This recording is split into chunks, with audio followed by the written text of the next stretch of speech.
2025 সালে 2রা এপ্রিল রচনা হলো ভারতবর্ষের ইতিহাসের এক নতুন অধ্যায়। ভারতের ওয়াকফ বোর্ডের সেই সম্পত্তি এখন আর মুসলমানদের নাই, সরকারের হাতে। একেই বলে এক ঢিলে দুই পাখি। গত মার্চ মাসের মাঝামাঝিতে আমেরিকার প্রেসিডেন্ট বলেছিলেন, ভারতের পণ্যের উপর 2রা এপ্রিল থেকে শুল্ক চাপানো হবে। মোদি ম্যাজিক দেখালেন, বিরোধী দল মিডিয়াকে আকর্ষিত করলেন ওয়াকফ বোর্ড বিলে। ট্রাম্পের কথা সবাই ভুলেই গেল, কিন্তু ট্রাম্প ছাড়েননি, 26% শুল্ক চড়িয়ে দিয়েছেন।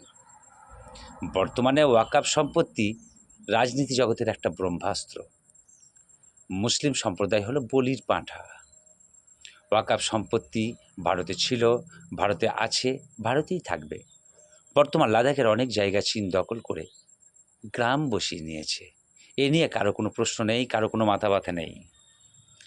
এখন কথা হলো, ওয়াকফ বোর্ডের সম্পত্তি কোথায় কেমন করে রয়েছে সেগুলো তার ফাঁকা পড়ে নাই, তার কাটার বেড়া দিয়ে ঘেরাও নাই।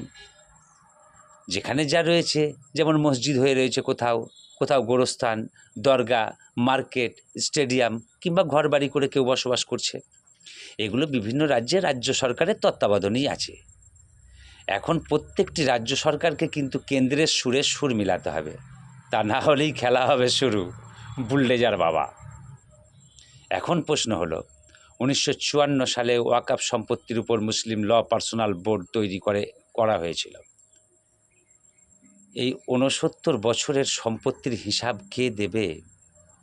এই সম্পত্তি মুসলমানদেরই বা কী কাজে লেগেছে? সব হিসাব হবে।